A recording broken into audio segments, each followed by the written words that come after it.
अस्सलाम वालेकुम आयशा। वालेकुम सलाम। आयशा की हाल है? ठीक जी हो सर? ठीक ठाक भाईजान, ठीक ठाक। आयशा एक ना साडे सबसक्राइबर्स दा या साडी ऑडियंस जिहड़ी है ना उहदा एक बड़ा कॉमन क्वेश्चन हुंदा है, बड़ा सवाल हुंदा है कि जी आयशा जिहड़े ना वो जानवरों की खुराक दे बारे ना सही नहीं, मतलब ना पैट फार्मूला नहीं दसदे। इस विच जिहड़ा सब तो ज़्यादा पुछया जावन वाला सवाल है, तुहाडे कोल भी लोग पुछदे होणगे कि जानवरों का दुध जिहड़ा है वो किस तरह वधाना है, इन्हां दे आर्डर किस तरह वड्डे कीते जांदे ने, इन्हां दे कोई नुस्खे है ने आयशा साहब कोल? इस दे बारे जरा मालूमात दिओ। ਜਿਹੜਾ ਤੁਹਾਡਾ 25 ਸਾਲਾ ਤਜਰਬਾ ਹੈ ਨਾ, ਜਿਹੜਾ ਦੋਸਤ ਇਹ ਵੀਡੀਓ ਸਰ ਵੇਖੇ ਉਹਨੂੰ ਕੁਛ ਨਾ ਕੁਛ ਸਿੱਖਣ ਨੂੰ ਮਿਲੇ। ਇਹ ਤੁਸੀਂ ਸਵਾਲ ਕੀਤਾ ਹੈ ਵੀ ਦੁੱਧ ਬਾਰੇ ਮੈਨੂੰ ਵੀ ਬੇਸ਼ੁਮਾਰ ਲੋਕ ਪੁੱਛਦੇ ਨੇ ਜੀ ਜੀ ਜਿਹੜੇ ਮੈਨੂੰ ਆਪਣੇ ਪਾਕਿਸਤਾਨ ਦੇ ਪੁੱਛਦੇ ਨੇ, ਜੀ ਜੀ ਸਿੰਧ ਦੇ ਪੁੱਛਦੇ ਨੇ, ਇੰਡੀਆ ਦੇ ਪੁੱਛਦੇ ਨੇ, ਕੋਈ ਦੋਸਤ ਬਾਹਰਲੇ ਮੁਲਕਾਂ 'ਚ ਬੈਠੇ ਨੇ। ਜੀ ਜੀ ਇਹ ਬੇਸ਼ੁਮਾਰ ਇਹੋ ਹੀ ਸਵਾਲ ਹੈ। ਜੀ ਸਾਡੀ ਕੌਮ ਇੱਕ ਨੁਕਸਾ ਦੇਣ ਲੱਗਿਆ, ਜੀ ਜੀ ਇਹ ਨੁਕਸਾ ਫਿਰ ਲੋਕਾਂ ਨੂੰ ਕਹੋ ਮੈਂ ਅੱਜ ਦੁੱਧ ਦਾ ਨੁਕਸਾ ਦੱਸਣ ਲੱਗਿਆ। ਅੱਛਾ ਕੁੱਲੋਹੁਮ ਨੁਕਸਿਆਂ ਦਾ ਅੱਛਾ 25 ਸਾਲ 'ਚ ਜਿਹੜਾ ਮੈਂ ਕਰਦਾ ਰਿਹਾ, ਹੂੰ ਇਹ ਨੁਕਸਾ ਦੇਣ ਲੱਗਿਆ। ਇਹੀ ਲੜ ਬਣ ਲੈਣ ਨਾ, ਜੀ ਸਾਰੇ ਮਸਲੇ ਹੱਲ ਹੋ ਜਾਣਗੇ। ਅੱਛਾ 25 ਸਾਲਾਂ ਦਾ ਤੁਹਾਡਾ ਨਿਚੋੜ ਹੈ? ਨਿਚੋੜ ਅੱਜ ਨਿਚੋੜ ਦੱਸਣ ਲੱਗਿਆ। ਜ਼ਬਰਦਸਤ ਹੋ ਗਿਆ। ਇਹਦਾ ਨਾਮ ਹੈ ਕਿੰਗ ਬਾਬਰ। ਜੀ ਇਹ ਬੱਚੇ ਦੀ ਉਮਰ ਹੈ ਅੱਜ 8 ਮਹੀਨੇ 7 ਦਿਨ ਦੀ। ਜੀ 8 ਮਹੀਨੇ 7 ਦਿਨ ਦੀ ਇਹਦੀ ਉਮਰ ਹੈ। ਜੀ ਇਹਦੀ ਮਾਂ ਦਾ ਨਾਮ ਹੈ ਪਿਆਰੀ, ਅੱਛਾ ਜਿਹਨੇ 10ਵੇਂ ਸੂਏ ਪੌਣੇ 52 ਕੀਤਾ। ਜੀ 17450 ਜੀ 17450 ਚੁਆਈ ਕਰਾਈਏ ਜੀ ਤੇ ਇਹਦੀ ਪੌਣੇ 18 ਦੀ ਕਰਾਈਏ। ਅੱਛਾ ਤੁਹਾਡੇ ਸਾਹਮਣੇ ਨੇ ਉਹ ਚੁਆਈਆਂ, 5 ਚੁਆਈਆਂ। ਜੀ ਉਹ ਇਹਦੀ ਮਾਂ 10ਵੇਂ ਸੂਏ ਪੌਣੇ 52 ਕਰ ਸਕਦੀ ਹੈ। 2 ਚੁਆਈਆਂ ਕੱਚੀਆਂ ਕਰਾ ਕੇ 3 ਚੁਆਈਆਂ ਪੱਕੀਆਂ ਦਾ ਜੀ ਇਹਦੀ ਮਾਂ ਕਰ ਸਕਦੀ ਹੈ।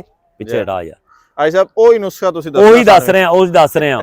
ਅੱਛਾ ਇਹਦਾ ਨਾਂ ਕਿੰਗ ਬਾਬਰ ਹੈ। ਅੱਛਾ ਇਹਦੀ ਮਾਂ ਦਾ ਪਿਆਰੀ ਹੈ। ਇਹਦੀ ਉਮਰ 8 ਮਹੀਨੇ 7 ਦਿਨ ਹੈ। ਅੱਛਾ ਮਾਂ ਦਾ ਰਿਕਾਰਡ ਹੈ 52 ਪੌਣੇ 52 ਕਿਲੋ 10ਵੇਂ ਸੂਏ, ਜੀ ਪੌਣੇ 52 ਕਿਲੋ।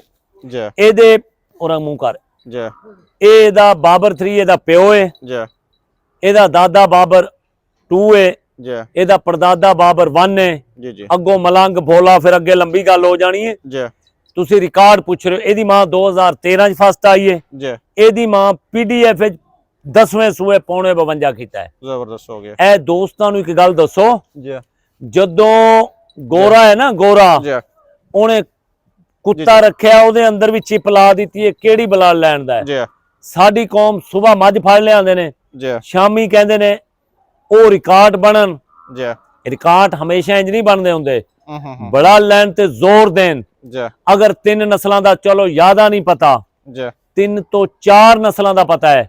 ਜੀ ਮੈਂ ਦਾਅਵੇ ਨਾਲ ਕਹਿਣਾ ਮੱਝਾਂ ਦੁੱਧ ਰਿਕਾਰਡ ਨਾਲ ਕਰਨਗੀਆਂ। ਹੂੰ ਇਹਨਾਂ ਦਾ ਉਹ ਨੁਕਸਾ ਦੱਸ ਰਿਹਾ ਜੀ ਜਿਹੜਾ ਮੈਂ ਕਰਦਾ ਰਿਹਾ ਸਭ ਦੇ ਸਾਹਮਣੇ। ਇਹ ਬੇਸ਼ੁਮਾਰ ਲੋਕ ਇਹੋ ਹੀ ਸਵਾਲ ਪੁੱਛਦੇ ਨੇ, ਜੀ ਯਾਰ ਇਹ ਦੁੱਧ ਚੱਡੇ ਵੱਡੇ ਕਿਵੇਂ ਹੋਣਗੇ, ਜੀ ਦੁੱਧ ਕਿਵੇਂ ਹੋਏਗਾ? ਜਦੋਂ ਮੈਂ ਪੁੱਛਦਾ ਜੀ ਜੀ ਬਈ ਯਾਰ ਇਹਦੀ ਮਾਂ ਕਿੱਥੋਂ ਲਈਏ, ਜੀ ਉਹਨਾਂ ਕੋਲ ਸਵਾਲ ਨਹੀਂ। ਉਹ ਅਸੀਂ ਪਿੰਡਾਂ ਚੱਕਾਂ ਚੋਂ ਲਈਏ, ਸਿਰਫ ਦੁੱਧ ਦੱਸਦੇ। ਆਰਡਰ ਕਿਵੇਂ? ਆਰਡਰ ਇੰਜ ਵੱਡੇ ਨਹੀਂ ਹੁੰਦੇ। ਅੱਛਾ ਅਗਰ ਕੋਈ ਦੁਨੀਆ ਦਾ ਬੰਦਾ ਕੋਈ ਚੀਜ਼ ਦੇਣ ਨਾਲ ਆਰਡਰ ਵੱਡਾ ਕਰ ਦੇਵੇ, ਮੈਂ ਦੇਣਦਾਰ ਹੋਵਾਂਗਾ। ਆਰਡਰ ਵੱਡੇ ਨਸਲਾਂ 'ਚ ਹੀ ਹੁੰਦੇ ਨੇ, ਕੁਆਲਿਟੀਆਂ 'ਚ ਹੁੰਦੇ ਨੇ। ਜੀ ਜਦੋਂ ਤੱਕ ਜਾਨਵਰ ਕੁਆਲਿਟੀ ਵਾਲਾ ਨਹੀਂ ਹੋਣਾ, ਜੀ ਉਸ ਟਾਈਮ ਤੱਕ ਦੁੱਧ ਨਹੀਂ ਆਣਾ। ਅੱਛਾ ਇਹ ਜ਼ਿਹਨ 'ਚੋਂ ਲੋਕ ਕੱਢ ਦੇਣ।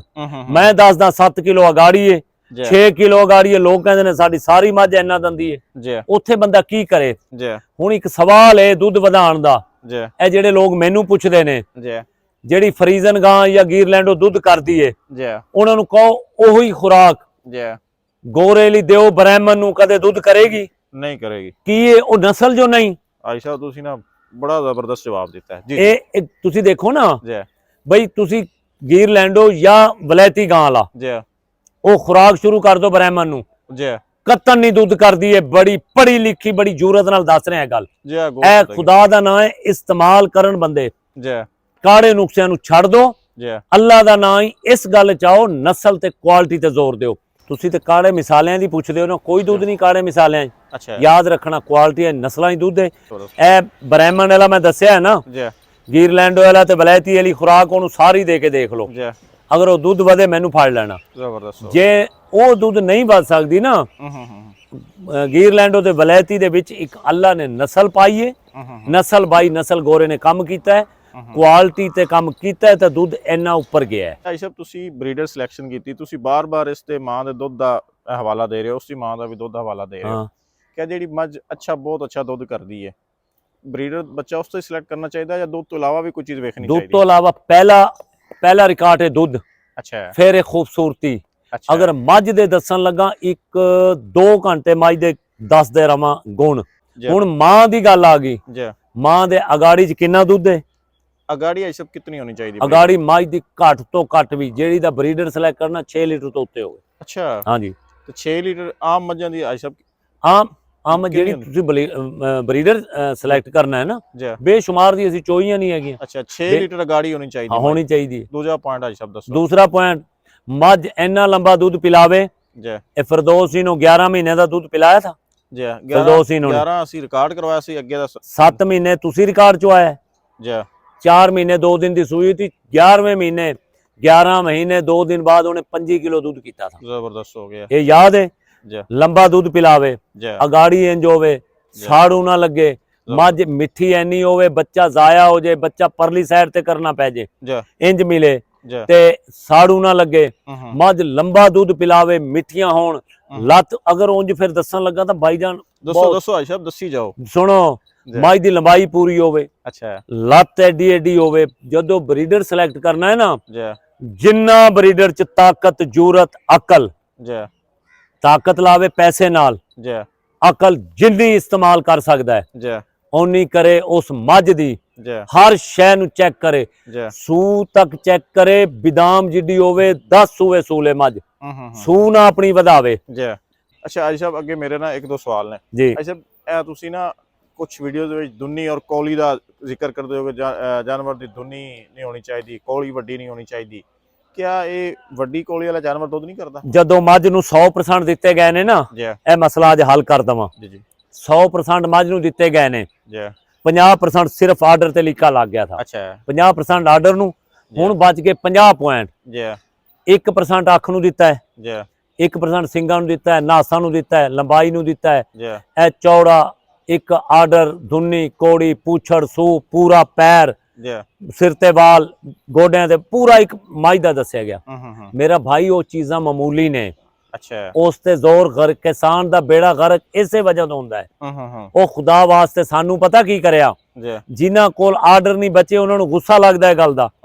ਜਿਨ੍ਹਾਂ ਕੋਲ ਆਰਡਰ ਨਹੀਂ ਬਚੇ ਉਹ ਘੁਮਾਉਂਦੇ ਨੇ ਕਿੱਥੇ, ਅੱਖ ਵੇਖ ਲੋ, ਅੱਖ ਹੀ ਦੁੱਧ ਹੈ। ਮੇਰਾ ਇੱਕ ਸਵਾਲ ਹੈ ਤੁਹਾਡੇ ਨਾਲ, ਜੀ ਅੱਖ ਹੀ ਦੁੱਧ ਹੈ? ਨਹੀਂ ਨਹੀਂ ਸਿੰਘ ਹੀ ਦੁੱਧ ਹੈ? ਨਹੀਂ ਨਾਸਾਂ ਹੀ ਦੁੱਧ ਹੈ? ਨਹੀਂ ਮੱਝ ਦੀ ਧੁੰਨੀ ਚ ਦੁੱਧ ਹੈ, ਜੀ ਕੋੜੀ ਦੁੱਧ ਹੈ। ਉਹ ਭਾਈ ਖੁਦਾ ਵਾਸਤੇ ਲੋਕਾਂ ਨੂੰ, ਕਿਸਾਨਾਂ ਨੂੰ ਮਾਰਨ ਨਾ। ਅੱਛਾ ਕਿਸਾਨ ਦਾ ਫਾਇਦਾ ਹੈ। ਪਹਿਲਾ ਪੁਆਇੰਟ ਦੱਸਣ ਆਰਡਰ, ਫਿਰ ਅਗਲੀਆਂ ਗੱਲਾਂ ਕਰਨ। ਆਰਡਰ ਦਾ ਬਹੁਤ ਬੜਾ ਤਲਕ ਹੈ। ਅੱਛਾ ਤੁਸੀਂ ਗੀਰ ਲੌਂਡੋ ਪਿੱਛੇ ਕਿਉਂ ਪਏ ਨੇ ਲੋਕ? ਜੀ ਉਸ ਆਰਡਰ ਜਰਸੀ ਵਾਲੀ ਗਾਂ ਪਿੱਛੇ ਕਿਉਂ ਪਏ ਨੇ? ਜੀ ਵਲੈਤੀ ਪਿੱਛੇ ਕਿਉਂ ਪਏ ਨੇ? ਉਹਨਾਂ ਦੇ ਆਰਡਰ ਨਾ ਹੋਣ, ਜੀ ਅੱਜ ਦੁਨੀਆ ਮੈਨੂੰ ਕੱਢ ਕੇ, ਜੀ ਅੱਜ ਪਾਕਿਸਤਾਨ ਵਾਲੇ ਕੱਢ ਕਰਕੇ ਗੀਰ ਲੌਂਡੋ ਬੇਸ਼ੁਮਾਰ ਸੀਮਨ ਲੈ, ਜੀ ਉਹ ਸਾਡੇ ਹੁਣ ਬੁੱਲ ਬਾਹਰੋਂ ਮੰਗਾਉਣ ਲੱਗ ਪਏ ਲੋਕ। ਜੀ ਪਤਾ ਹੈ ਨਾ? ਜੀ ਉਹ ਭਾਈਜਾਨ ਅਗਰ ਆਰਡਰ ਨਹੀਂ ਜੀ ਤਾਂ ਕਿਉਂ ਕੰਮ ਕਰ ਰਹੇ ਨੇ ਉਸ ਤੇ? ਅੱਛਾ ਤਾਂ ਅੱਜ ਮੁਸਤਕਬਲ ਚ ਹਰ ਬੰਦੇ ਨੇ ਵਲੈਤੀ ਗਾਂ ਕਿਉਂ ਰੱਖੀ ਹੈ? ਬ੍ਰਾਹਮਣ ਰੱਖ ਲੈਣ, ਉਹਦੇ ਕੋਲ ਦੁੱਧ ਲੈਣ। ਜੀ ਉਹ ਭਾਈ ਆਰਡਰ ਦਾ ਬਹੁਤ ਬੜਾ ਅਸਰ। ਇਹ ਨਾ ਕਹਿਣ ਆਰਡਰ ਤਾਂ 50% ਦੇ ਦਿੱਤੇ ਨੇ ਗੋਰੇ ਨੇ, ਬਾਕੀ ਗੱਲਾਂ ਚ ਗਿਣਿਆ ਇਹ ਨਾਸਾਂ ਤੋਂ, ਅੱਖ ਤੋਂ, ਸਿੰਘ। ਵੈਸੇ ਆਈ ਸਾਹਿਬ ਜਦੋਂ ਵੀ ਮੱਝ ਵੇਖਣ ਜਾਓ ਨਾ, ਹਾਂ ਤੇ ਪਹਿਲੇ ਆਰਡਰ ਹੀ ਉਸਦਾ ਵੇਖਿਆ ਜਾਂਦਾ। ਮੈਂ ਜਿਹੜੇ ਦੋਸਤਾਂ ਕੋਲ ਆਰਡਰ ਨਹੀਂ ਬਚੇ ਨਾ, ਉਹ ਨਾਰਾਜ਼ ਹੁੰਦੇ ਨੇ। ਜੀ ਉਹਨਾਂ ਨੇ ਕੀ ਕੀਤਾ ਹੈ, ਬੜੀ ਜਨਾਬ ਹੈ, ਬੜੀ ਗਹਿਰੀ ਗੱਲ ਹੈ। ਜੀ ਉਹ ਨਾਰਾਜ਼ ਹੁੰਦੇ ਨੇ। ਜੀ ਉਹ ਪਤਾ ਕੀ ਕਰਦੇ ਨੇ, ਜੀ ਤੁਸੀਂ ਯਾਰ ਇਹ ਕਿਉਂ ਆਰਡਰ ਦਾ ਨਾਂ ਲੈਂਦੇ ਹੋ? ਉਹ ਬਈ ਪਹਿਲਾ ਪੁਆਇੰਟ ਕਿਸਾਨ ਦਾ ਮੁਸਤਕਬਲ ਚ ਫਾਇਦਾ ਹੀ ਹੈ। ਪਹਿਲਾ ਪੁਆਇੰਟ ਆਰਡਰ। ਬਾਕੀ ਗੱਲਾਂ ਉਹਨਾਂ ਕੋਲ ਆਰਡਰ ਨਹੀਂ ਬਚੇ, ਉਹ ਘੁਮਾਉਂਦੇ ਨੇ ਅੱਖਾਂ 'ਚ, ਜੀ ਸਿੰਘਾਂ 'ਚ, ਨਾਸਾਂ, ਬੂਥੀ, ਹੱਡੀ। ਕਰਨ ਦੱਸਣ ਫਾਬਿਆ, ਉਹ ਬੜਾ ਅੱਛਾ ਸਵਾਲ ਹੈ। ਜੀ ਕਰਨ ਪਹਿਲੇ ਆਰਡਰ ਦਾ ਦੱਸਣ, ਪਹਿਲੇ ਮੱਝ ਦਾ ਦੁੱਧ 10 ਕਿਲੋ ਟਾਈਮ ਦਾ ਕਮ ਸੇ ਕਮ ਹੋਣਾ ਚਾਹੀਦਾ। ਸਾਨੂੰ ਫਿਰ ਕਿਸਾਨਾਂ ਨੂੰ ਫਾਇਦਾ ਹੈ। ਜ਼ਬਰਦਸਤ ਹੋ ਗਿਆ। ਆਈ ਸਾਹਿਬ ਬਹੁਤ ਸ਼ੁਕਰੀਆ, ਥੈਂਕ ਯੂ। Allah Hafiz.